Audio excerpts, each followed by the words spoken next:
How you doing, everybody? Marcus A. Siler here, director of The Short Together. We hope that you're having a blessed day. Today, we start our interviews. We have a wonderful family right now. I'm going to let them introduce themselves. I'm going to ask them some questions to let you know how blessed people have been during this pandemic. Yes, this is a storm that we're going through. Yes, there's been some bad times, but God has blessed us abundantly as well. And we need to see the blessings that He has given us. So let's introduce our first family. So I want to start off with the first question. Tell us your first names and where you're from. All right. My name is Stacey. My name's Monterio. And we are from Omaha, Nebraska. Tell us one fun thing that's only for Omaha people that y'all do that want me to come there. Well, I can think of food stuff. We have runza, which is only in Nebraska, and we have great steaks. And we have a big and there's in Omaha. There's this place there's a lake called Standing Bear Lake, and it's very awesome because you can go fishing there. What were you two doing before COVID-19? Oh, you want to go first? What were you doing? We were having lots of fun. Mm-hmm. We're planning on trying to get a new puppy, and then during COVID we got our puppy. All right. Well, I am a school counselor, so I was, on my day-to-day, getting up, taking him to school, going to school myself, and then afterwards making sure I got him to Boy Scouts, hip-hop dance, Broadway class. He stays really active in the community, and so do I. So we're just, working on helping the community be better, and both of us participate at church. So teaching Sunday school, going to church on Sundays and Wednesdays, and we were participating in a small group at church as well. So we were staying busy. We were always gone, barely ever home. All right, so now y'all had your hands full. Right. And then we had spring break, and that was our last normal week. And during spring break, we had a lot of fun, and we were hanging out with friends. And we went to Altitude. What's Altitude? A trampoline park. Yep. That has bars and it's cool. It just has lots of places to jump. I don't think my own knees can jump. It just helps me get my energy out if we go there, because sometimes I have a lot of energy, and then if I go there, it gets all the energy out of me, and I just come back home and boom, I'm asleep. His school and your job, how was it affected by the COVID-19? What was the big change for you? That is when COVID happened? Yeah, what happened for you at school? We just got out, and then... So were you going to school? No. We went on spring break for our district, and we were having all this fun. And before, spring break started, there was a couple of kids. I work in a middle school. So, instead of saying, you got cooties, it was like, oh, you got the Rona, you got the coronavirus. And I would be like, come on now, we can't do that. You don't know who's been affected or who's having a hard time with that. Let's have a little compassion. So, we were able to slow it down a little bit, went on spring break, and then we never got to go back. And it was just everything stopped kind of at one time. And I didn't get... my birthday was during this time too. Oh, yeah. Yep, he had a birthday in April, so he had an unusual birthday this year. We just had a bunch of people honk, bunch of people brought presents to the door. Yeah, he got cards and drive-by waves. About almost 80 cards. Yep. Oh, see, that's still a lot of love right there. It really was. What are some blessings or things you are getting to do now that COVID has started and that you're home more? Well, I know he always wanted to homeschool because one of his best friends homeschools. And with me being a teacher, it was kind of a fun, different role for me to have. But I also gained two other kids during that time because my brother and sister-in-law have 2 kids. One is preschool age, and he does like speech pathology because he didn't have a whole lot of words before COVID started. And then my niece was in 1st grade. And so I was doing homeschool for 3 kids. So a 3rd grader, 1st grader, and preschool. And I think just being able to build that relationship with them. We also did purpose-driven life and Bible study. So it was a different school day than the public school that they were used to. And we did a lot of fun activities trying to be creative so they wouldn't have to just sit and get during their learning. And then I think it was cool to see their aha moments and be able to celebrate with them because my nephew, he came to me with very few words. Now he talks a whole lot, very well.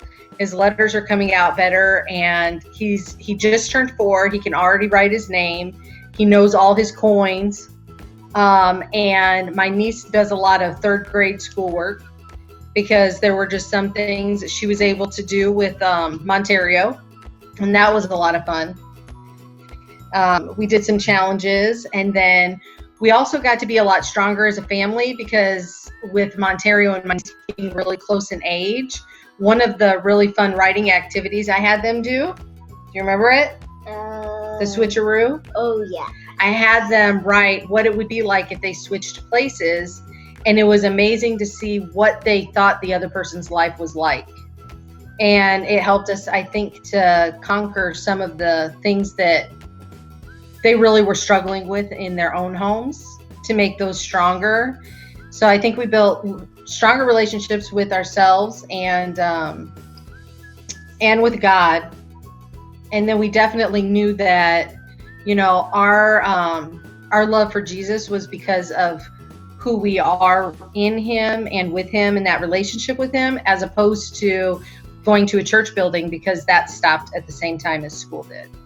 So just knowing that we didn't have to be in the building to be the church. And actually, I should send it to you later. Monterio and my niece did a song. Can you do a little bit of the song? We are the church. We are the church. No matter where we are the church. Throughout this quarantine, can't go to that building, but don't you worry, just do your part. God's in our heart. We are the church. We are the church. No matter where we are the church. And that wouldn't have happened without the quarantine. So that's a beautiful song right there. When you get a chance, please send me, you have a video of them all singing together? Yeah, I have it. Mm-hmm. I would love to post that. So when you get a chance, please send that to me. And if you don't mind, I would love to post that for everybody to see, because seeing kids being creative, but also worshiping God at the same time, that's a beautiful thing. What has God taught you about yourself or him during this pandemic? Well, he reminded me I was a better teacher. I'm a better teacher than what I remember. I've been in education. I'll be going into my 21st year. But teaching them and being able to see them learn. As a counselor, I'm in the classroom, but I do more social skills. But being able to just have the schedule together and keep the day moving every day and just managing my little mini class, it was just a good reminder that I am a good teacher because they learned a lot. And I watched them have a lot of successes and being really creative. I would have never thought I could have taught science, but we had a lot of fun science lessons. One of them was in our Together video with the Mentos and the Diet Pop. That was super fun. And we once stacked different stuff on top of each other, different liquids on top of each other. If you do different density liquids, it all ends up different colors. So we had a lot of fun. Mm-hmm. What's something God taught you about you? I'm better than I used to be when I was. I think that you realized how smart you are, because it's hard when you're in a big classroom, you get lost while you're learning. And I think he realized like how he just comes up with different ways of doing his math and his writing. He just has to be a little bit more patient. And I think he realized that he really does have the skills that he gets frustrated with. Another thing was during all the protests and things like that, I think that he also really grew in pride for that part of him. I mean, African American as well, being biracial and living with me. I mean, I'm Sicilian, so he knows his Italian side. He knows that, you know, my great grandparents came in the early 1900s. But I also do have a minor in Black history, so he's been able to learn a lot about his own history. People that he can be proud of, people he can learn from. He knows that he ultimately comes from royalty, and not just because Christ is our king, but because Africa was full of kings and queens, you know, and the wisdom is within him. So he can be proud of who he is on all sides of his family. So Cool. I think that's kind of hard for him to articulate at his age, but I know that he's been really proud and asked a lot of really good questions. What are some things or lessons learned that you would like to take with you once this pandemic is lifted?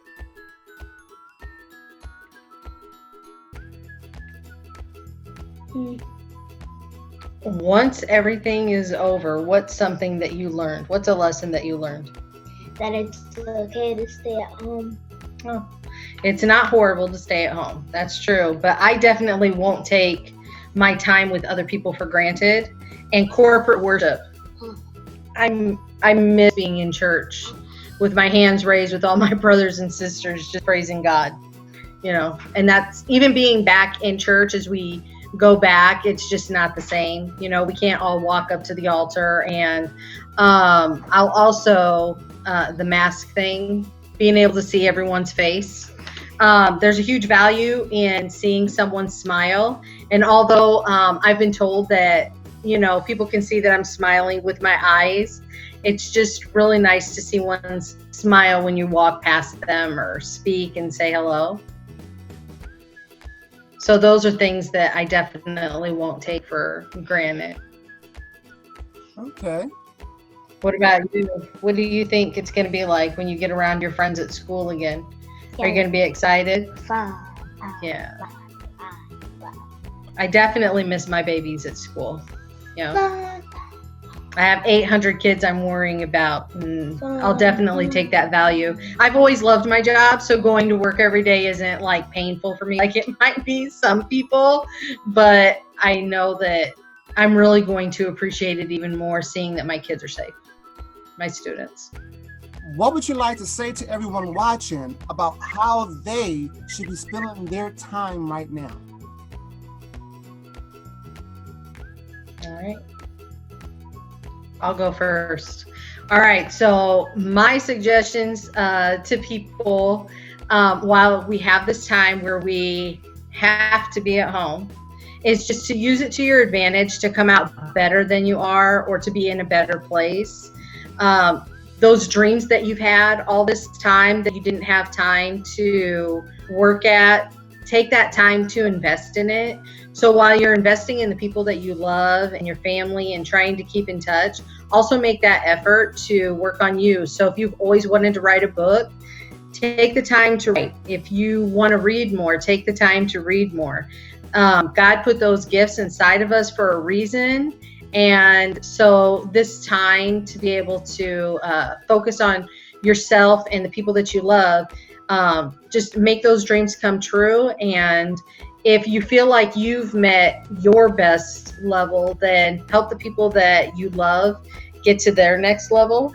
Yes. All right. And just remember that spending that time in the Word and building that relationship with God and making it more personal and making it more real will increase your hope and decrease any doubt that you may have.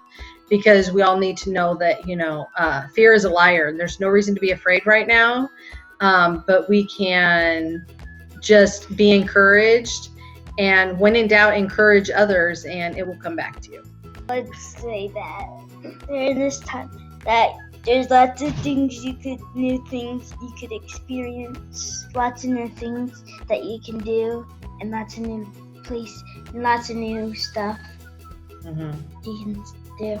And just be creative, and just remember that the greatest of all the things that we can do right now is love. Love. All right, perfect. And I want you to say this. I want you to be nice and loud for me. Look right into the camera and say another great thing that you can do is love your mom. And I want to say you give your mom a big hug. You're supposed to talk. You're supposed to say it.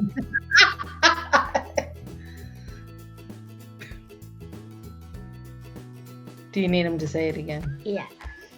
So I want you to, it's all right.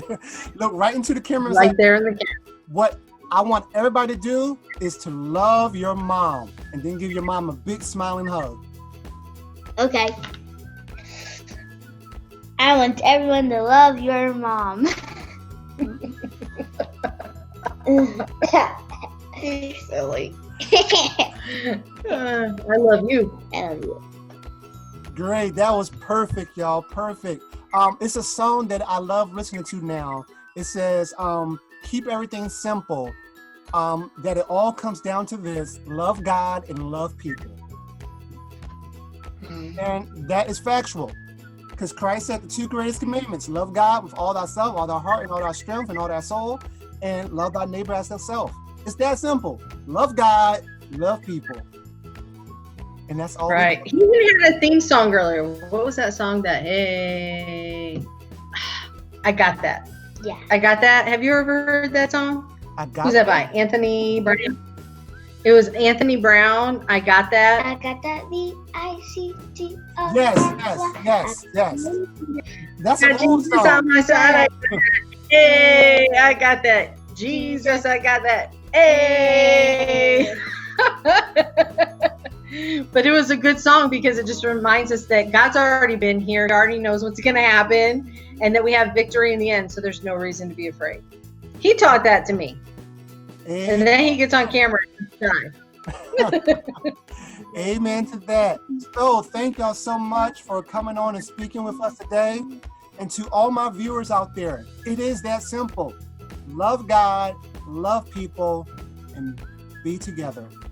And this I pray to all of you. God bless. I love you, and hope together. Take care. Yes, Jesus loves me, for the Bible tells me so.